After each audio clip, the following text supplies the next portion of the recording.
Coming up on Naked Age, how a woman raised in conservative Iraq reclaimed her body after oppression and became a bold advocate for nude living. 2021, I studied the psychosexual counseling, and then I started exploring the body freedom. Since then, I think I started exploring about body confidence, body acceptance. So it was like a big step for me to accept myself. Coming up right now on Naked Age. Stick around. This episode of Naked Age is supported by a sponsorship grant from the American Association for Nude Recreation Education Foundation. Learn more about the ANR Education Foundation and their mission, or make a donation at aanr-ef.com. Welcome to Naked Age, a history series exploring uncommon stories and profiling unique people who have gone to extraordinary lengths to live a nude life. I'm your host, Evan Nix. In this episode, we meet Dr. Vian Aziz, an Iraqi-born gynecologist who discovered naturism just 2 years ago and has quickly become a leading advocate. This is Naked Age.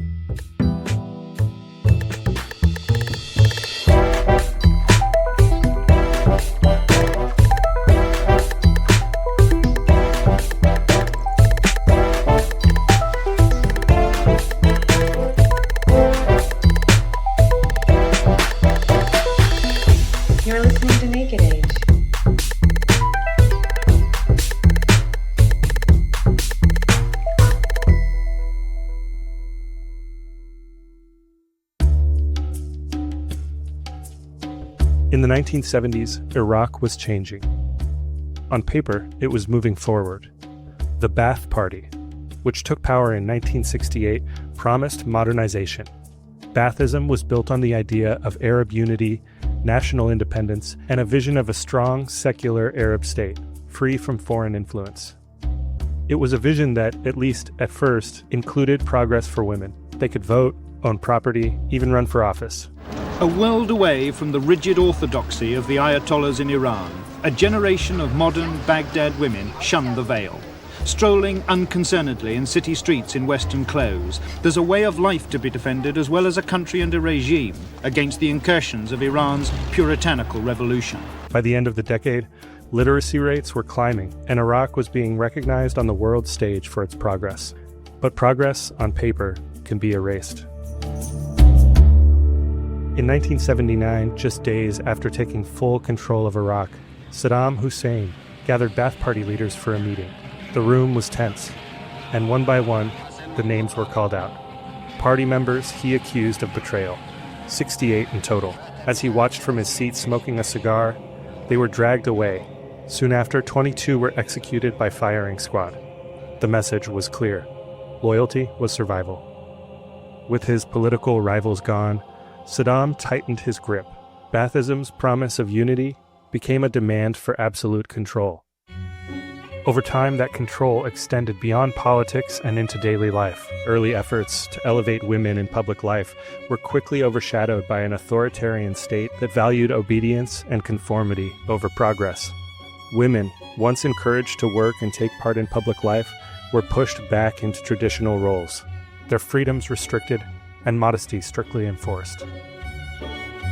This was the Iraq that shaped Dr. Vian Aziz's early life.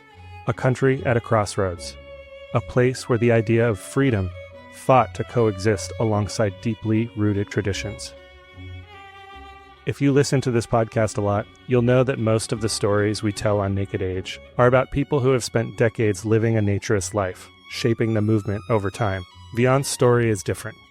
She found naturism just 2 years ago, but in that time, she's made a remarkable impact, becoming visible and finding her voice. And in a way, she's found a new version of herself.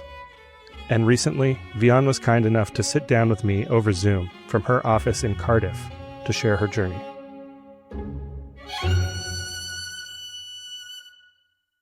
Maybe you could just tell me a little bit what your childhood in Iraq was like.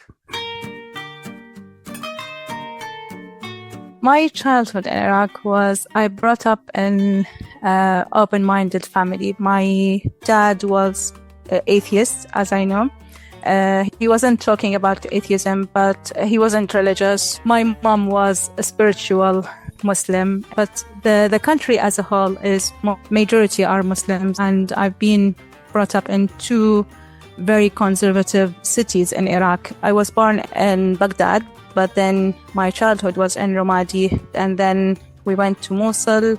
Again, is very conservative. The picture of a Muslim woman is, to be covered on the head, hijab, and like fully covered. Most of my friends were Christians, especially in the University of Mosul and the medical school. So they thought that I'm Christian as well. I remember one day there was a necklace with Quran. My mom gave it to me as a gift, and the classmates were very surprised that I'm a Muslim woman because I wasn't covered. After that, my Muslim friends, they tried to convince me of hijab. In terms of personality, I'm good, but what's lacking me is the hijab and cover. One of the stories which I remember is that I loved cycling and, being on the cycle. But when I was like 11, I've been told it's inappropriate for me to cycle outside the house. And that affected me. Just because you were a girl? Exactly, because I'm a girl.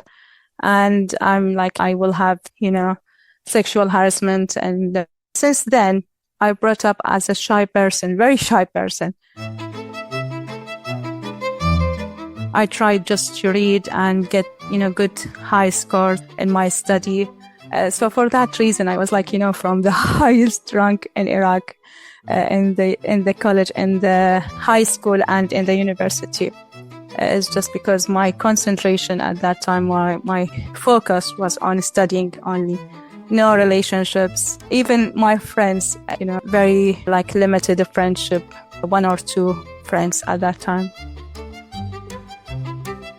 Obviously, there's this cultural emphasis on modesty, and you mentioned you didn't wear a hijab. That was just something maybe your parents were okay with when you were growing up. They were a little more liberal in that sense.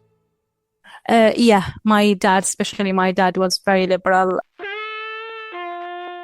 He allowed us, to wear jeans, trousers at that time when it's it's prohibited for women to wear jeans, especially in a city like Mosul. My mom, when we were kids, she allowed us to wear short dresses, but then when we grown up, she was okay with not wearing hijab, and she wasn't wearing hijab as well. I had a couple of times where I wear hijab, but then I regretted. On the second, third day, I regretted, and I said, this is not me. It's not like my thoughts. It's not, it's not me. So I just removed hijab. My mom was a little bit modest in terms of relationships.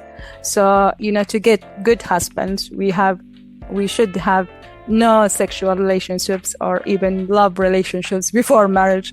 So that's the idea. So it was my first sexual encounter and relationship was my husband, who I met in Baghdad and I graduated at that time. I was 3 years after graduation.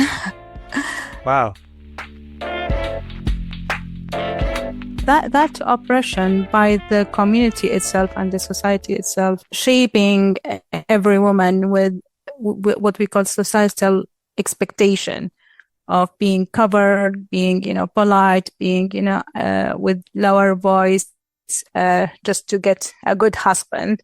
That affected me a lot, and affected my confidence, my self-esteem. So as I mentioned, I was shy. I wasn't even public speaker until now. I have this remaining bits from that childhood of, being shaked whenever sure. I ask, for a podcast or or to give a speech. Yeah. But, yeah. Yeah, that's understandable. You're doing great. Thank you. Thank you, Evan. That's very supportive. I understand that you are a gynecologist now. Is that what you sought to study at the time? Yeah, I graduated from Mosul University in 1992, and then 1994 I moved to Baghdad to be specialized in obstetrician and gynecologist. I finished my Arab board as postgraduate qualification in Iraq in 2000, and then I left Iraq in 2000. You knew you wanted to be a doctor of some kind? No. Being a doctor was the last thing in my mind. I was really into architect, being architect and architecture, and I was really dreaming of that. But then, because I was on the high rank in the secondary school, my mom and dad, they decided for me to be a doctor. Okay. And they apply for medicine, to study medicine. But then when I started studying medicine, I just it became my passion. And then and I think my personality might be as caring for people.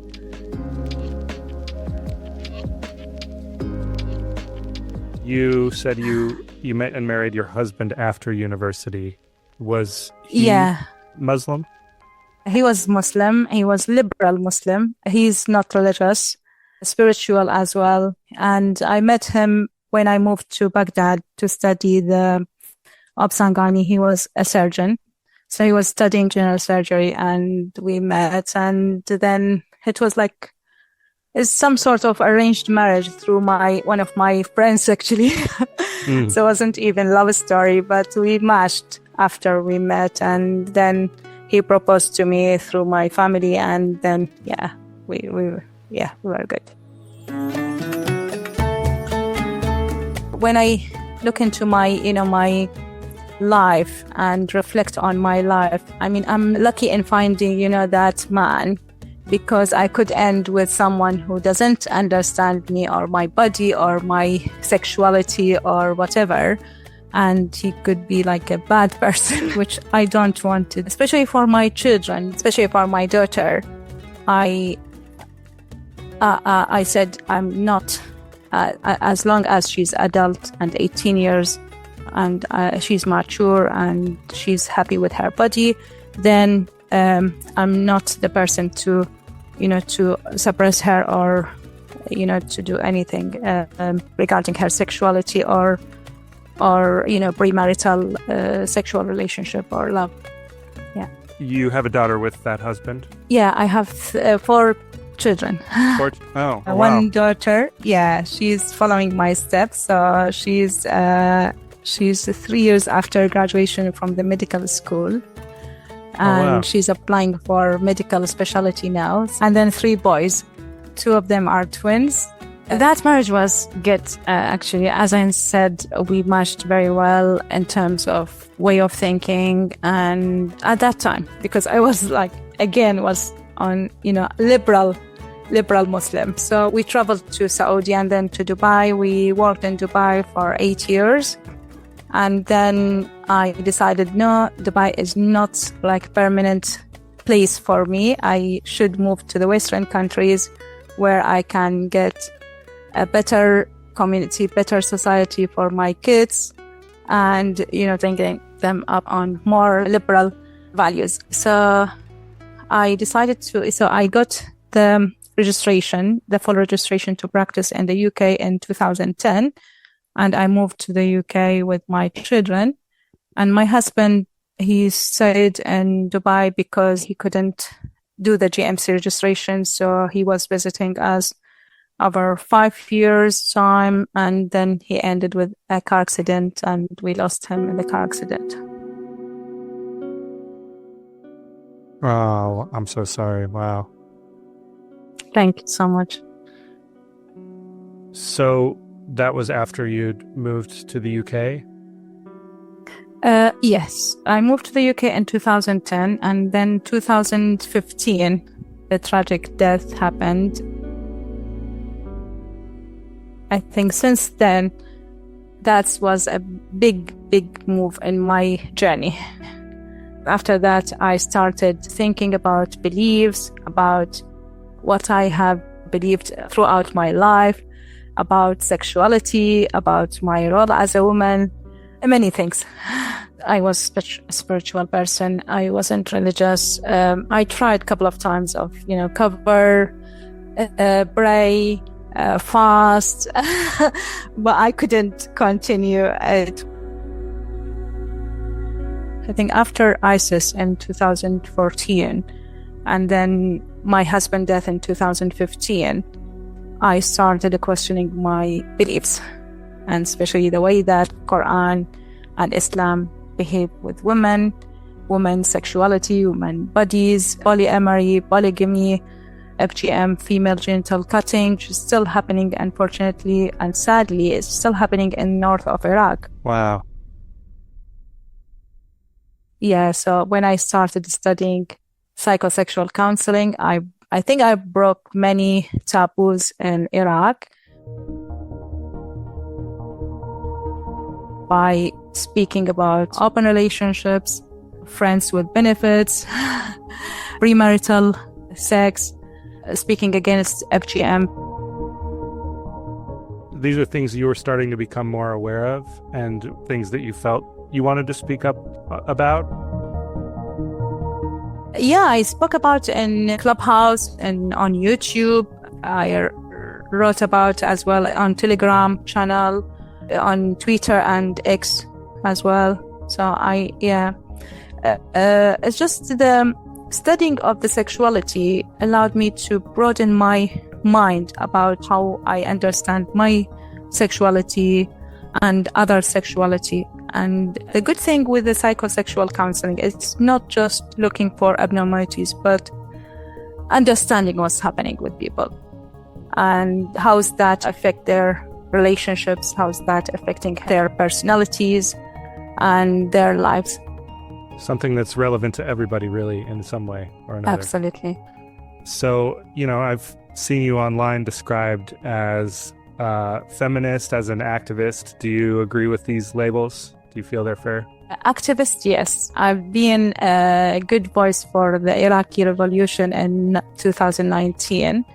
And since then, I think I set up my account in Twitter in 2011, but I haven't used it until 2019 when I saw the revolution and heard about the revolution in Iraq. And then I was a good voice for that revolution, even if I'm in the country, but I was very supportive for that revolution. After the fall of Saddam Hussein in 2003, Iraq underwent a process called de-Baathification, a sweeping policy that purged members of the Ba'ath Party from government. But instead of stabilizing the country, this sweeping purge threw Iraq into chaos. It gutted institutions overnight, leaving a power vacuum that deepened tensions and opened the door to corruption. In the years that followed, Iran filled the vacuum, backing militias and political factions and further fueling divisions. By 2019, frustration had reached a boiling point. In Iraq, a dramatic escalation.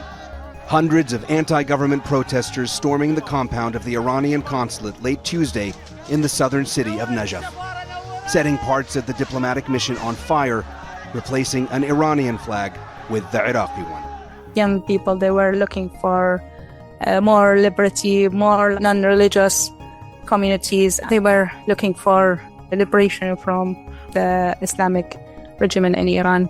Do you feel that in some way seeing that from now the outside after you left sort of emboldened you or gave you some ability to speak to that or to people involved in that? Yeah, I mean, definitely. That was in 2019. Unfortunately, the revolution lasted for 1 year. But then, because I'm a voice outside Iraq, I felt that I'm responsible for spreading the word about the revolution and getting more support for this revolution. Do you think it's a coincidence that Iraq was having this revolution almost at the same time you were having your own? Like, do you feel like one fed into the other, leading you to naturism? No, actually, again, as I mentioned, is atheism first after my husband's death in 2017. I think I considered that as a year of atheism. I read a lot, I watched YouTubes, and I started, as I mentioned, the questioning, and then I was confident that I'm ex-Muslim at that time. And then I started, and I have been involved with the Iraqi revolution at that time as a voice. Following that, 2021, I studied the psychosexual counseling. And then I started exploring the body freedom. When I was studying the psychosexual counseling, I felt the oppression. I've been oppressed since my childhood by that society, and millions of women were oppressed by one way or another, and they are still oppressed. Since then, I think I started exploring about body confidence, body acceptance, because I told you when I was a shy person, so it was like a big step for me to accept myself having sexual relationships without marriage, especially after my husband's death, and having a boyfriend or a friend with benefit. It was a big step for me. And then I started knowing a couple of people from Egypt, and they were naturists. Then I started exploring what's naturism, what's nudism. I started reading about the subject, and the first time I felt really free, and that sense of being, like freeing, it's just, any words cannot describe that feeling. When I tried being topless with my female friends on our holiday to one of the Greek islands, and we tried it on the beach, and it was busy beach, and there was no one looking for us, no one kissing, or wondering why those three women they went topless. Yeah. And I was like very, very happy, very happy. Because it was not scandalous. Yeah, and actually all of us, like the three of us, they were the first time for us to go topless. Wow. Do you think that moment changed you in some way? Definitely. Definitely. This was the start of my journey in naturism and nudism. When I returned back to the UK, as I mentioned, I started looking for videos, podcasts, just to understand what's happened for me in that moment, why I felt so free, confident, and happy, just happy. Yeah. So I tried in one of the beaches, like skinny dipping, just on my own, and I just loved it, loved the experience there. That was May 2023. Wow. I couldn't, describe the feeling. And then following that, another skinny dipping. And then at that time, I met my partner, Calvin, and he's really a good person. I love him so much. And he's a naturist? Yeah, he's actually, he wasn't too open about his naturism initially. I think he wanted to see how the compatibility, and we started as friends. Our friendship lasted for 5 months, and then we decided to move to another level. From the first couple of months when we were friends, I was talking about naturism. I was like ambitious about naturism, and that I did skinny dipping. I tried skinny dipping, and he was a little bit worried about me trying skinny dipping on my own. So he stepped. I'm naturist for the last 20 years. I said, wow. Wow. So that was just a coincidence. Yeah, he's just like, he said he wasn't sure whether to tell me that he's naturist or not. Might be he was like, he was afraid to for me to run away. Wow. How crazy. Yeah, I know. And then we started exploring together, skinny dipping, naked hiking, attended Nude Fest of British Naturism in 2024 this year. And then that was June, July. And then Party in the Stark and Nature's Foundation in Kent. And we loved it. We just like dance, naked dancing. And, after that, holidays with naked snorkeling. And I loved it. Wow. You guys have really dived into it. No pun intended. So and naked biking in Brighton. Yeah. Wow. Yeah. Oh, that's amazing. What was it like the first time you were around others in that way? Was that strange, having grown up in such a conservative culture particularly? Yeah, I can't say it is apprehensive, but I was a little bit nervous, but that's nervousness with a bit of excitement. Like many naturists, I think I discovered you probably on Twitter because suddenly you became very vocal about your naturism in maybe a more of an activistic way, or at least you became very visible about it. Was that a choice that you made before you did that, or did that evolve? How did that come about? No, I think it's a choice. I believe in the idea of naked feminism, like radical feminists, naked feminists. I believe in women, they should have their chances, to explore their bodies, their sexuality, especially if they are from conservative communities like where I brought up. So I started posting in Twitter or X in January 2024. And my follower were, I think, 20,000. Wow. And now my followers are 50,000. Wow. There. I received very positive vibes from X, from the naturist community there. They are really supportive. You've gotten a lot of supportive words. You found this sort of connection to a community on some level. I wonder if you've gotten much criticism since becoming so visible and vocal as a naked person. I had sexual harassment especially on Twitter. It's just because Twitter nude photos and photograph to be posted there. So I had a couple, but I would say the positive comment and the encouragement, support is much, much worth the effort there. I just report and block any person who's doing any sexual harassment there.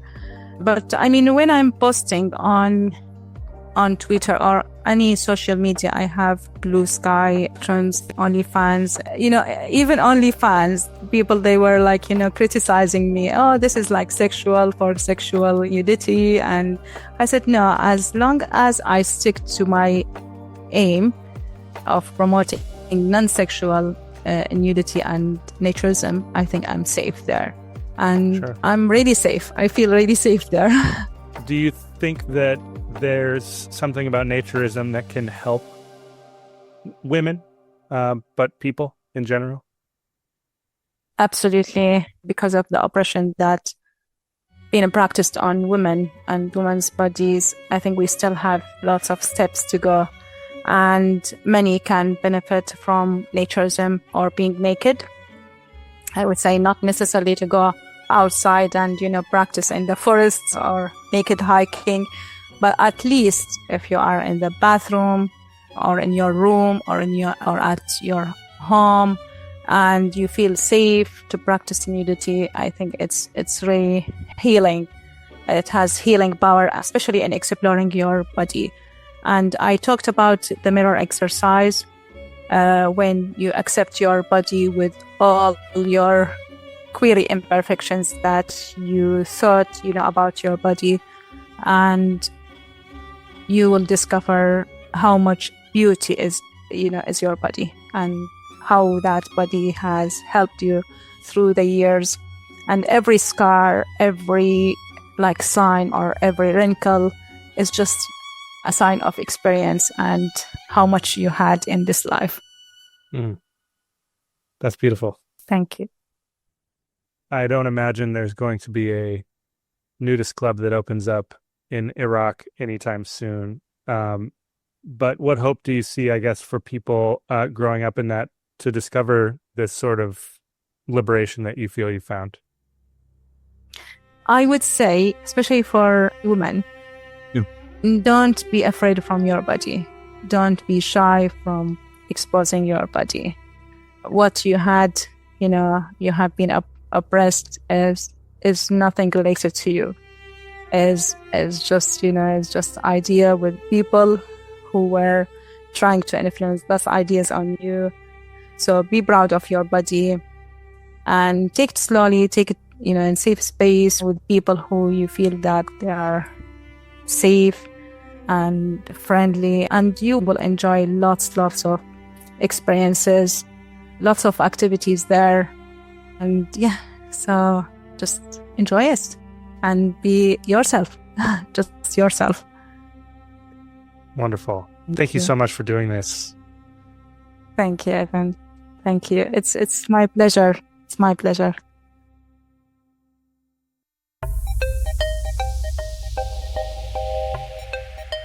Dr. Vian Aziz's journey is a story of transformation, of questioning, of reclaiming what was once decided for her. She grew up in a culture that told women how to act, how to dress, how to exist.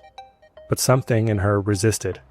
First quietly, through education, through medicine, then more boldly, through activism, through speaking out, through choosing to live on her own terms. Her revolution didn't happen overnight, but when it did come, it changed everything. And in just 2 years, she's gone from discovering naturism to leading within the movement, from breaking free to helping others do the same. Her story is proof that change is always possible, that questioning the world around us is the first step towards something bigger, and that sometimes the most radical thing we can do is simply be ourselves.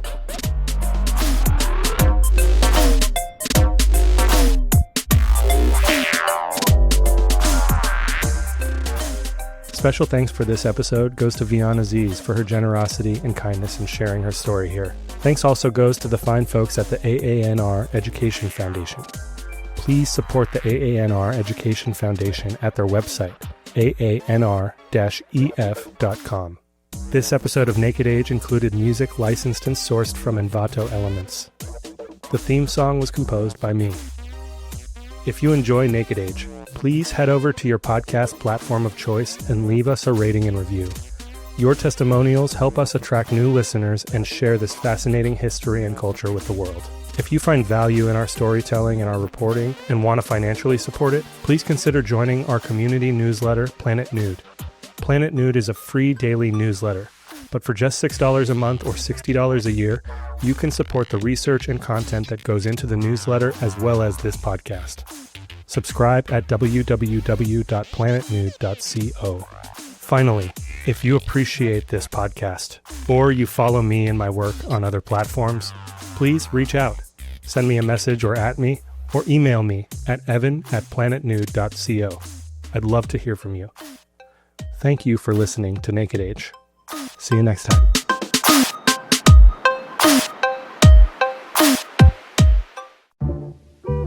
If you're someone who's ever wondered about the cultural aspects of nudity in art in the world, look no further than Planet Nude.